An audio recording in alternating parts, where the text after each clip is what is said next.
Warning: the Dub Talk podcast may contain language and content that may not be suitable for younger audiences.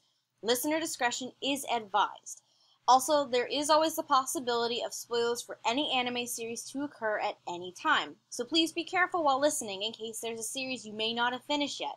And finally, we at the Dub Talk podcast wanted to give a special thank you to John Swasey for taking part in our interview for today, as well as a special thank you to the folks at PortCon Maine for allowing us to put this together at the last minute.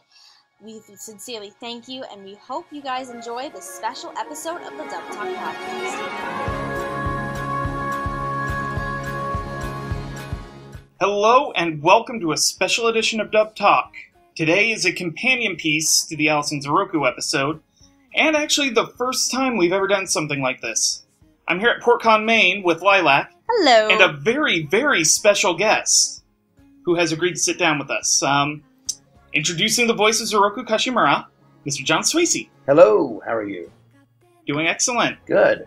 How are you today? I am fantastic. My voice is a little hoarse. We've been having a lot of fun here at PortCon Maine. Yeah, you were kind of losing your voice a little bit at the Q&A panel. Yeah. It's generally staying up too much, or staying up too late, and probably, maybe having too much to drink. I'm not sure. Happens to the best. Never let anyone tell you whiskey's a great idea for your voice. It's not. So, but anyway, it's been a lot of fun. This is a great convention, great people, and I'm having a blast here in Maine. So, awesome. Yeah. Okay, so shall we begin? Yes. Okay, so I know you brought this up in the panel itself, but why don't you give us a quick breakdown of these, how you broke into the industry? You can give us a Cliff Notes version, because I know you get asked probably this all the time. Yeah, well, that's okay, but that's all right. Yeah, so, I mean, I when I was 15, I wanted to be an actor. I discovered acting, saw a show on Broadway, and I said, that's what I want to do. So I started acting. I went to college, got a degree, and then, started cutting my teeth doing theater, and started doing some film work and television and industrials and corporate stuff. And then one day somebody asked me if I could do a voiceover, and I was like, what's a voiceover? And they said, well, it's a radio commercial, actually. It's not even a voiceover. I said, well, sure, I'd love to. And I went in and I did it, and I was like, oh, wow, this is a lot of fun. And that was probably in the late 80s, maybe 1990. And then, so I started doing commercials, and I was like, man, this is really fun. I really love it, I don't have to shave. I don't have to lose weight. I can just go be me, And then in 1996, just by happenstance, somebody introduced me to anime. And I was like, I had no idea what anime even was. I couldn't even spell the word. And they said, well, it's Japanese animation. Well, my first thought was, well, I don't speak Japanese. So they go, no, we dub it into English. And I was like, huh. Well, as it turns out, pardon me, there was a company in Houston, Texas called ADV Films, AD Vision. And I got an audition with them. I tanked the audition. It was a terrible audition. I had no clue what I was doing. I asked them to do it again. They graciously said, okay. And I just started kind of doing weird voices at random, because I still didn't know what I was doing. But they were like, oh, well, that's pretty good. So they put me in a show called Golden Boy. And that was my very first anime ever dubbed. And, the stars were aligned, and I got in with a company that happened to be turned into the #1 distributor of anime in North America. And so at their heyday, and they're still around, but when they're at the peak of their existence, I would say, we were running like a factory. We had 6 studios doing ADR from 9 in the morning till 10 o'clock at night. Then I started directing, and then I started working at Funimation and up in Dallas, and it's really grown. I think right now, Texas is probably the #1 supplier of anime in North America. It's definitely one of the larger hubs. That in LA, but Texas is probably... Well, and LA has its, LA is LA. I mean, that's right. So, I mean, it's just bizarre that Texas is the hub, but LA is LA, so there's going to be a lot of stuff out there anyway. Right. But yeah, so people go, I want to get into voice acting. What do I do? I said, well, you need to leave Iowa or wherever you're from. You got to move to Texas or LA or New York, so... Anyway, that's kind of how I got into it. I've just been doing it. I realize I've been doing anime now for over 20 years. It's a long time, yeah. When you got fans that, were are not even that old. You've been doing it longer than you've got fans that are, Yeah. the age. So. Okay, so since this is a companion piece to Alice Zoroku, I kind of wanted to quickly ask you a question. So you play a lot of dads in anime. I do. A lot of dad figures, fatherly figures. I really do. Who's your daddy? John Swasey. Makes sense. What is the favorite father figure that you have played in anime? Well, there's a lot of them. I mean, everywhere from, and they may not necessarily be the father, but like in Alice Zoroku, right. It's he's sort of an adopted father. Yeah, and right? same with Kumotetsu as well. Kumotetsu, right. For Boy and the Beast. And there's a whole range of characters. Some of them are more memorable than others. I mean, Gendo, for instance, in Evangelion. Yep. He was a fun character to play, but he's a jerk. I mean, he's, what kind of dad is that, But there's a lot of layers to him, which makes it really interesting. So, they're all fun. They're all just different. But Kumotetsu is probably one of my favorites. That was something that I probably, out of everything I've ever dubbed, that's probably the thing I love the most, was playing Kumotetsu. Yeah, I recently rewatched Boy and the Beast the other day. I was done. It's a great movie. I mean, crying. Mamoru Hosoda is just a brilliant filmmaker. He really is. He's it's like Miyazaki and Hosoda are like the Spielberg and Lucas, thank you. Yeah, they're that of Japan in anime. Yeah. I mean, they just know how to tell great stories, and they know how to make them great. So that was a privilege to be a part of. I'm sorry. No, that's okay. The Boy and the Beast actually came out at a very good time in my life. I had just lost my grandfather a few months beforehand, so interesting. Thank you. That was kind of cathartic. I'm glad it was. It's amazing to me. This is one of the things that fascinates me about anime, is that unlike American or Western animation, which I love. I mean, I'm a big Simpsons fan, love Family Guy, and a huge Archer fan, and I love that stuff. But I love it because it's entertaining. But anime actually reaches people. It touches people. It affects them. In a way that I had no idea. I thought literally when I first started doing this kind of thing, I thought I was just making, having fun making voices and, that kind of thing. Right. A couple of months ago, I was at a convention, and this young man came up to me, and he was dressed as Gendo. And he literally told me a story of how that character, not just the story, but that character, my performance in particular, saved his life. Yeah. I mean, when you hear a story like that, how can you not be moved? How can you not be touched and understand that, this isn't just wacky outsider fringe kids getting dressed up. I mean, this stuff has meaning. It has depth. It has, ramifications and all kinds. I'll pick all the words you want. But it really is fascinating to me. And it just means a lot to me. It's so much more than what is on the surface. Yeah, because a lot of people probably never seen anime or know much about it. They usually just see it on a surface level, but when you really kind of dive deep, whether it's as a fan or as a voice actor or production staff of any kind, you kind of see a lot more intricacies and complexity in a lot of anime. And what I really find interesting is, and I talked about this in my panel, one of the things I love about conventions is, to me, it's like going to a Grateful Dead concert. And I equate these conventions with the Grateful Dead because I'm a big Deadhead. I love the Grateful Dead. But one of the things that I love about the Grateful Dead and I love about these conventions is it's a chance for a group of people that are fringe or outsiders or, outcasts. The kids come up to you and they go, I'm the one that they stuffed in the lockers, or I'm the one that got the swirly in the toilet, or whatever.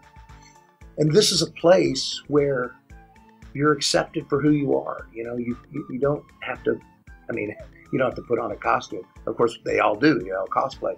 But you get admired for it. You're not called out on it, and I just think that's wonderful. It's honestly a really, really strong, supportive community, if anything. very inclusive.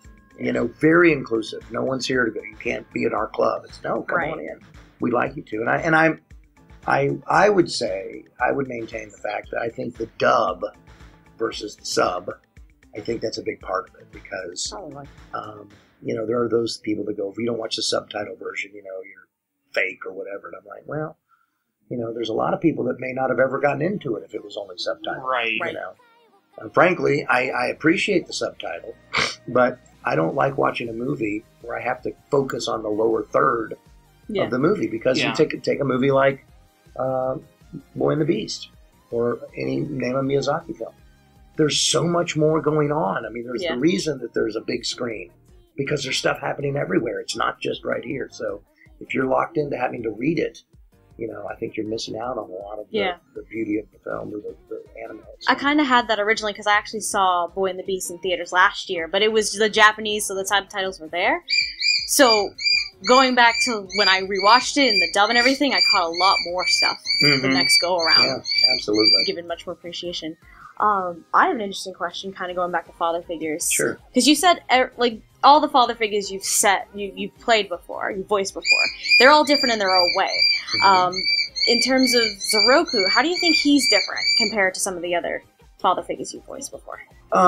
Well, you know, Zoroku is an interesting character because he's kind of a loner.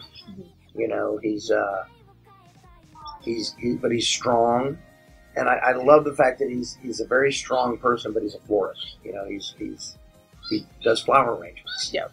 But he takes it very seriously. You know, and he's a very serious man. But the dynamic of having this young girl come into his life, and it's a classic story of I'm fine by myself. I don't need anybody. Right. And you do. We all need somebody. And you know, to see that playing out. What's interesting for me is I'm going to record some next week, but you know, because it's a simulcast, I don't know what's coming up. Yeah. So I get to kind of live it, which is really a lot of fun, you know. But it's a beautiful little story, and I just Cliff Chapin is the director on that. And we've had just a really, really good time recording it, and I'm very grateful to him because he really fought for me to get this role. Yeah, you were mentioning that earlier at the Q&A panel. Yeah, too. he asked, you know, he's like, I want Swasey for this. And they said, well, I think, you know, because they're in Dallas and they're up in the Dallas area. It's a 4-hour drive one way, and I've just got a lot going on, and I think we're told him, like, dude, I don't think you can get John. I don't think he's available. And they finally reached out to me. And I was like, yeah, I'd love to do this. Are you kidding me? I mean, I'll make time, you know. Yeah. And so that's what I've done. And I'm really glad I did because he's becoming quickly my new favorite character. Yeah, I think a lot of us were excited when we originally saw that you were voicing Zoroku. I know. Oh, thank you. I'm not in the actual Alice Zoroku episode that they recorded, but personally, I think because this Alice Zoroku has probably become my new favorite show of the spring season, and a lot of it has to do with the dub, and quite a bit also with you too, because I enjoy Zoroku a lot, honestly. I need to go back and watch it. I haven't actually gotten a chance to watch it yet. It's good. You know, so, it's really good. I need to go back and start again. It's not too far into it, but yeah, because it's a really interesting show. I like the subject matter. Yeah. And you know, it's interesting to me because you know, so much anime is little boys or little girls or mech or there's all this kind of stuff, and I like story. And this has got some. You know, where the mental powers and there's that kind of aspect to it, you know. But I love doing shows that are just really focused kind of on the relationships of the people. You know, it's not about the explosions. And you know, it's not a Dragon Ball. It's all just had enough. No, you know. There's actually a sense of humanity to this, you know. I really love doing that. One of my favorite shows ever to direct was a show called Welcome to the NHK. Yes. And it was the same way. You know, it's not about the explosions. It's not about the monsters. It's not about the robots. It's about this guy dealing with stuff, you know, and it was really a beautiful thing. I thoroughly enjoyed directing that. and had an amazing cast as well, so it made it really easy. Yeah. I know Welcome to NHK is probably one of my favorite comedy series. It's such a dark comedy, too. It is a dark comedy, yeah. It's really good, and the dub is amazing. It's funny because I just found out the other day, because it has been a little while since I've watched NHK, I found out the other day that you were the director for it. I'm like, how did I not know about this series? Well, sometimes the directors fall into the corner and they don't, they're not the yeah. ones that get all the recognition and all that kind of stuff, which is fine. I mean, no big deal, but, there's been a lot of very, very talented directors who, unless you're a Mamoru Hosoda or a Miyazaki, you're not right on the front page of the whole thing, so. It's true. Yeah. So you brought up the broadcast dubs, simuldubs thing. How has that kind of changed the dynamic of dubbing in Texas? Because you've seen both ends, like a lot of the home video release kind of dubs, where you have more time to record and make everything good, and then you have the broadcast stuff, so you've seen that side of it too. So we're just wondering how different or interesting it is between working on the two different kinds. Well, I don't really notice a difference. The big difference is you don't get to really know what's going on with the broadcast because they're coming in as their broadcast. Right. So now for me, because I come from Houston up to Dallas, they will try to arrange it so episode 1, they're finishing episode 1 and they're beginning episode 2. Okay. So I'll come in kind of in the middle so I can do both episodes. Okay, that makes sense. That way I'm not having to go up every week. I go up kind of basically every other week. And essentially you're working on 2 episodes at a time. I'll be working on 2 episodes at a time, right? That works. That's good. Conversely, I'm directing a show right now called Ushio and Tora. It's 39 episodes. But we're doing all 39 episodes at once. Yeah. So, we did them in blocks of 13, but I mean, it's the minute those 13 are done, we start on the next 13. In fact, when we were doing the first block of 13, we hadn't even finished, and we already started on the second one. So it's been my month of June has been Ushio and Tora pretty much every day. There you go. Yeah. And it's, the big difference is you're obviously working more, but, just the dubbing process itself, for anime anyway, has really changed and evolved over 20 years I've been doing this. Yeah. And to give you an idea of what I mean is that when I started doing anime in 1996, if we could do 15 cues an hour, that was deemed good. Wow. Now we do 60 an hour. So it's really, and not everybody, but a lot of us have been doing this so long, it's not rocket science. It's you want to find your character, right? But once you're there, the dubbing process, that's just mechanical. That's easy, right? And some directors don't like to go that fast. Sometimes right. we have to. I think you do reach a point of diminishing returns in that if you go too fast, you're losing something. Right. You want to take your time with it and get it done right. But so that's the big difference I see is between the broadcast of that is with the broadcast dubs, you only get 1 or 2 episodes at a time, so you don't really know what's going on or what's coming up. In the other way, where you're doing 13 episodes or 26 or 39, you really get a chance to see what the whole plan is, And so if you have a line here, beginning, but what's coming up at the end.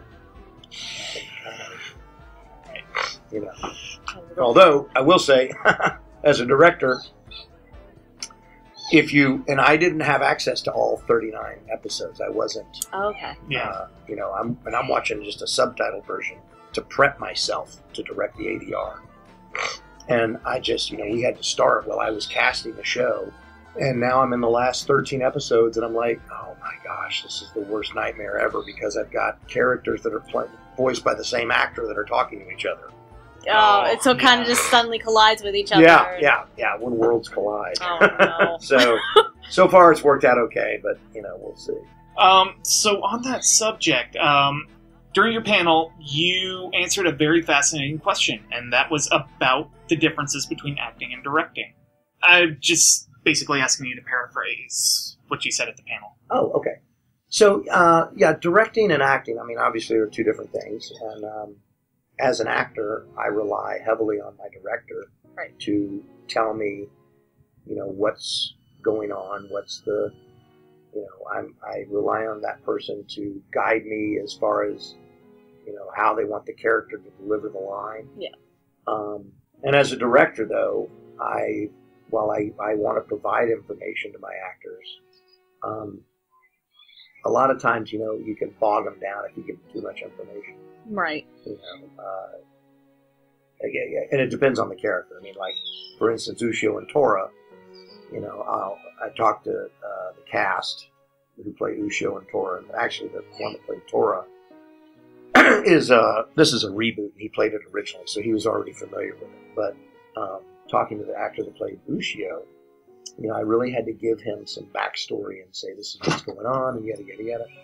And but I really like to rely on the